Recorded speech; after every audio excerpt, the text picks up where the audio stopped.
देखिए, महिला आरक्षण और जो कह लीजिए 35% से 50% या तमाम टीआरई 1 और टीआरई 2 में जो आपने देखा है किस पैमाने पर आरक्षण का कह लीजिए प्रतिशतता को बढ़ा करके बहाली की गई है, और इसकी जानकारी आपको हम लगातार देते रहे हैं, चाहे मामला हॉरिजॉन्टल का हो या वर्टिकल का हो, लगातार आप तक ये जानकारी हम पहुंचाते रहे हैं। लेकिन अब कह लीजिए वो जानकारी, वह जो खेल था उस खेल में बदलाव आ गई है। साथियों, शिक्षक अभ्यर्थी नीरज कुमार हैं जो अपनी बात लगातार आरक्षण के मुद्दों पर रखते रहे और वो हम लोगों तक भी जानकारी पहुंचाते रहे, तो उनकी बातों को हम आप तक भी पहुंचाने का प्रयास करते रहे।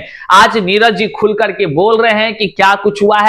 आज वो ये भी कह रहे हैं कि टीआरई 1 और 2 में फर्जी दर्जी बहाली हो गई है। कई सारे लोग जो है कि फर्जी दर्जी बहाली ले लिए हैं, मतलब पूरा आज वो बरस रहे हैं और साथ ही साथ धन्यवाद ज्ञापन भी कर रहे हैं। जिस प्रकार से आरक्षण नीति में कह लीजिए कि जो भी मामले चल रहे थे उससे कभी महिलाओं को फायदा होता है तो कभी जो है पुरुष रो रहा होता है, लेकिन अलग अलग संस्थानों के द्वारा भी जो है कह लीजिए कि अलग अलग रणनीति अपनाई जाए, तमाम चीजों पर बोल रहे हैं। क्या कुछ कह रहे हैं आगे हम वीडियो में आपको बताते हैं। उससे पहले नमस्कार, मैं हूं हरे कृष्ण प्रकाश और आप देख रहे हैं साहित्य आजकल। साहित्य आजकल का मतलब ही है वह सच्चाई जो जाननी आपके लिए है बेहद आवश्यक है। साथियों, चैनल पर हमारे नए हैं तो सब्सक्राइब कर लीजिए और अपने तमाम साथियों तक एक बार जरूर शेयर कर दीजिए। आइए करते हैं सीधे मुद्दे की बात। देखिए, जैसे ही टीआरई 1 की बहाली होती है और टीआरई 2 की बहाली होती है,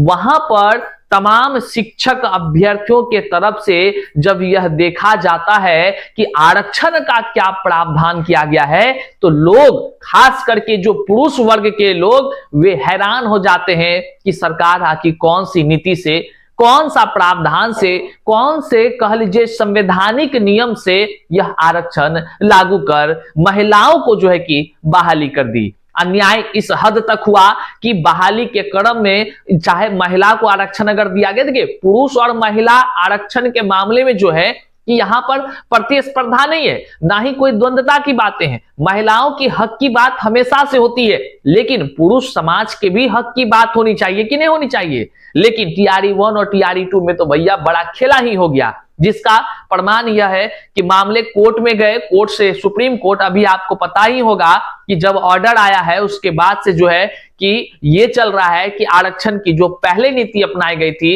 अब उसको थोड़ा सा जो है कि कम किया गया है महिलाओं के लिए। लेकिन एक बात जानिए, वर्टिकल हॉरिजॉन्टल का मामला आप लगातार सुनते थे, उस मामले में क्या कुछ खेला होने की संभावना थी, हम हमेशा कह रहे थे। तो देखिए अब जो है कि मामला सेट होता हुआ नजर आ रहा है। तो देख लीजिए सबसे पहले कि नीरज जी क्या कुछ कहते हैं, आज खूब जमकर बोले। पहले आप उनकी बात को सुन लीजिए, ये रोस्टर जो जारी हुआ है इसमें क्या कुछ उसको पता चला, क्या लगता है और क्या किसकी हकमारी हो रही है, और टीआरई 1, 2 पर क्या कहते हैं, सुनिए आप। महिला आरक्षण की जीत पे मैं सभी कोचिंग संस्था, हिमांशु सर जिन्होंने पहली बार हमारे आरटीआई के मुद्दे को अपने चैनल पे चलाया, मैं हिमांशु सर को धन्यवाद देना चाहता हूँ। मैं भाई साहब अनुकूल भैया को तहे दिल से धन्यवाद देना चाहता हूँ, जिन्होंने हमारी वीडियो के मतलब अपने चैनल पे चलाकर पुरुष अभ्यर्थी को सजग किया। मैं एग्ज़ाम टूर सर को धन्यवाद देना चाहता हूँ, जिन्होंने अपने चैनल पे जब भी जो जानकारी मेरे से हुई मैं उनके समक्ष रखा, उन्होंने अपने चैनल पे चलाकर सभी पुरुष अभ्यर्थी को सजग किया। मैं एजुकेशन 86 को भी धन्यवाद करना चाहता हूं, जिन्होंने महिला आरक्षण को बहुत अच्छे तरह से अपने चैनल पे चलाकर सभी पुरुष अभ्यर्थी को सजग किया। मैं सीटेड निगम नीरज सर को भी धन्यवाद करना चाहता हूं, जिन्होंने महिला आरक्षण के मुद्दे को अपने चैनल पे चलाया। मैं गुलरियस कोचिंग सेंटर तेजाजुद्दीन सर को भी धन्यवाद करना चाहता हूँ, जिन्होंने महिला आरक्षण के मुद्दे को अपने चैनल पर चलाया। मैं साहित्य आजकल हरे कृष्ण प्रकाश सर को भी धन्यवाद करना चाहता हूँ, जिन्होंने महिला आरक्षण के मुद्दे को अपने चैनल पर चलाया। एवं मैं अन्य मीडिया चैनल जैसे सरकारी टाइम्स ऑफ भारत, विक्की भाई, सत्यम भाई, को भी धन्यवाद करना चाहता हूँ जिन्होंने महिला आरक्षण के मुद्दे को अपने चैनल पर चलाकर बिहार के सभी एवं अन्य राज्य के सभी पुरुष अभ्यर्थी को सजग किया। यह धन्यवाद के पात्र इस कारण है क्योंकि सरकार के पास बार बार पत्र भेजने के बाद भी विभाग कुछ एक्शन नहीं ले रही थी। तब हम लोगों ने पटना हाई कोर्ट का डबल बेंच का रुख किया। मैं प्लेटफॉर्म के कोचिंग संस्था के नवीन सर को भी धन्यवाद करना चाहता हूं जिन्होंने महिला आरक्षण के मुद्दे पे चंद शब्द में अपनी जानकारी को बयां किया। ये सभी जो भी मीडिया बंधु थे वो पुरुष के हित में थे। कहने का मतलब वो महिला के विपक्ष में भी नहीं थे। उनका कहना था कि महिला पुरुष को बराबर हक मिलना चाहिए क्योंकि अनुच्छेद 14 भी और अनुच्छेद 16 भी प्रावधान देता है। इंदिरा साहनी नो बेंच का जजमेंट भी हमें प्रावधान देता है कि हमें बराबर हक मिले। विशेष के लिए इस वीडियो को पूरा देखें, शेयर करें ताकि हर पुरुष तक अभी बात पहुंचे। आगे की जानकारी के लिए हित आजकल को भी मैं धन्यवाद करना चाहूँगा जिन्होंने इस मुहिम में हम सभी का साथ दिया। आप लोगों ने कल का रोस्टर देख ही लिया होगा। बीपीएससी आयोग के द्वारा जो जारी किया गया उस रोस्टर में पुरुषों की जीत हुई है। अब ये जीत रुकने वाली नहीं है। ये जीत अब रुकने वाली नहीं है। उसमें से ईडब्ल्यूएस पुरुष वर्ग को कुछ हानि हुई है। हानि के पीछे कुछ कारण ये है कि टीआरई 3 में फ्रेश वैकेंसी 11,515 सीट थी जिसका 10% ही उन्हें रिक्ति दी गई। कहने का तात्पर्य ये हुआ कि सिर्फ फ्रेश वैकेंसी का ही 10% ईडब्ल्यूएस को दिया जा सकता है। मैं और मेरी टीम कल से ही इस चीज़ पे लगी हुई है। सरकार अपना प्रावधान को बदले। ईडब्ल्यूएस को 10% हक है सीट लेने का, चाहे वो फ्रेश हो या बैकलॉग हो। सरकार इस प्रावधान को बदले। बैकलॉग सीट पे भी ईडब्ल्यूएस पुरुष अभ्यर्थी को 10% सीट मिलनी चाहिए। हमारा मांग पुरुष अभ्यर्थी है क्योंकि कल परसों मैंने बहुत सारा वीडियो देखा। जब रजनीश सर के द्वारा रोस्टर जारी किया गया तो बहुत सारे कोचिंग संस्था जो आज तक पुरुष हित में कोई बात नहीं उठा रहे थे, पुरुष हित में कुछ बोल नहीं रहे थे, उनके पैर तले जमीन खिसक गई। वो हमें अब सब कोई महिला के पक्ष में बोलना शुरू कर दिए। क्या पुरुषों का हक नहीं है? हमने कब महिलाओं का हक मारने की कोशिश की? आज टीआरई 1-2 में 80% महिलाओं का 90% महिलाओं का चयन हुआ। कहाँ कोई महिला या कोई भी कोचिंग संस्था पुरुष अभ्यर्थी के समक्ष आगे आके समर्थन दिए? कोई भी नहीं दिया। सारे कोर्स बेचने में अभी तक लगे हुए हैं। लेकिन मैं कोचिंग संस्था हिमांशु सर जो टीचिंग परीक्षा के हैं वो सबसे पहले इस बात को उठाए थे। मैं उन्हें धन्यवाद करना चाहता हूँ कि वो हमारी बातों को प्राथमिकता से उठाए, हमारी बातों पे गौर किए। एवं तमाम मीडिया चैनल जो हमारी बातों को अपने प्लेटफॉर्म पर रखते हैं उन्हें भी धन्यवाद करना चाहता हूँ। ये वीडियो खुशी के पल का वीडियो है क्योंकि हम लोगों ने पटना हाई कोर्ट के डबल बेंच पे, जज साहब के बेंच पे टीआरई 3 पे केस किया गया था। अब जल्द टीआरई 1-2 की तैयारी शुरू कर दी गई है। टीआरई 3 के रिजल्ट के बाद टीआरई 1-2 का बिगुल फूका जाएगा। टीआरई 1-2 रिवाइज करवाने के लिए बिगुल फूका जाएगा क्योंकि टीआरई 1-2 में अर्जी फर्जी और दर्जी की बात हो रही है। अर्जी फर्जी दर्जी हमारे पुराने मित्र इस शब्द से स्पष्ट होंगे कि टीआरई 1 में अर्जी फर्जी की और दर्जी की बात ली हुई है। टीआरई 1 में बहुत सारा सीट अभी भी खाली है। टीआरई 1 में अर्जी फर्जी दर्जी की बहाली हुई है और टीआरई 1 में और 2 में बहुत सारा सीट अभी भी खाली है।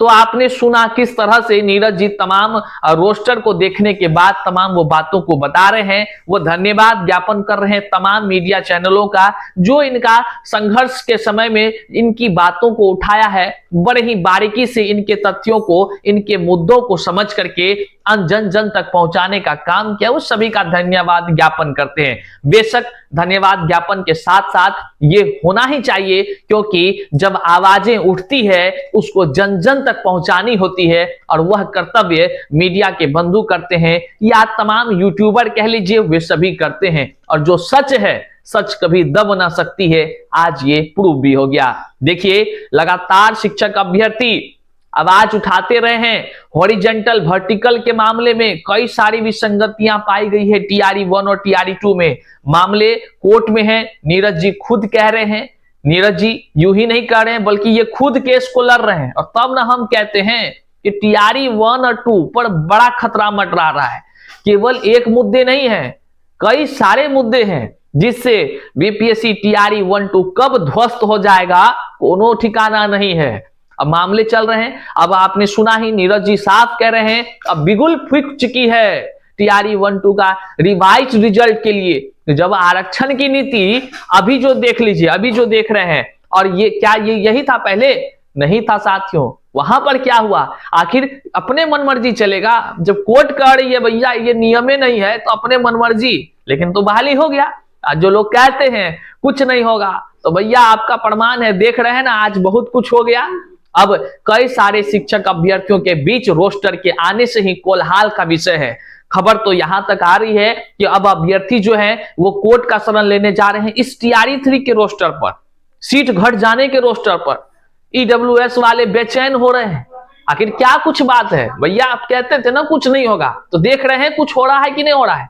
बहुत कुछ हो रहा है। तो यही बात है, अगर आप चुप बैठेंगे, मौन बैठेंगे, तो आपकी ही नजर में ये लगता रहेगा कि कुछ नहीं होगा। और जब आप लड़ना, संघर्ष करना, आवाज उठाना सीख जाएंगे, निश्चित तौर से वह भी दिन आएगा जिस तरह आज नीरज जी धन्यवाद ज्ञापन कर रहे हैं। हालांकि यहाँ पर हम तमाम जितने भी शिक्षक अभ्यर्थी हैं उनको बताते चले, आश्वस्त कर दें कि किसी भी महिला शिक्षक अभ्यर्थी के खिलाफ कोई भी नहीं कर रहा है, ना हम लोग कर रहे हैं। हम लोग तो दीदी लोगों का हमेशा सम्मान करते हैं और चाहते हैं उनकी बहाली हो। आपने देखा होगा टीआरई 1 में व्यापक पैमाने पर दीदी की बहाली हुई, जितने भी महिला शिक्षक अभ्यर्थी थी उनकी बहाली हुई, अच्छा खासा संख्या में हुई।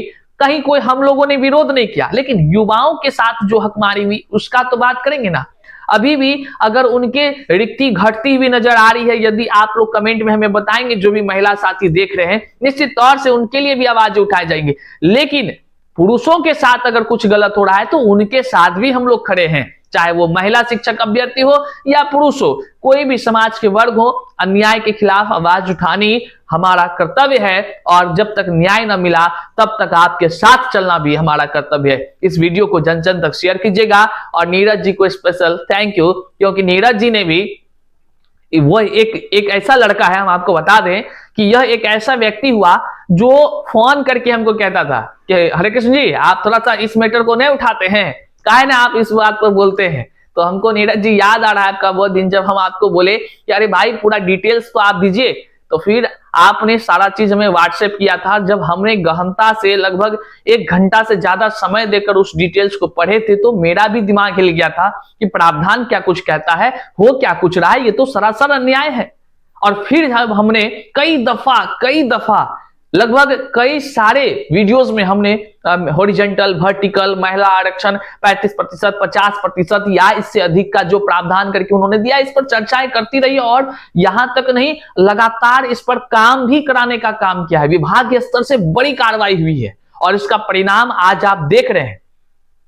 और जो भी शिक्षक अभ्यर्थी तमाम उस वीडियो को भी शेयर किए होंगे, हम आज दिल से उसका भी धन्यवाद ज्ञापन करते हैं। वे तमाम साथियों की वजह से आवाजें दूर तक पहुंची, सरकार के कानों में गूंजी।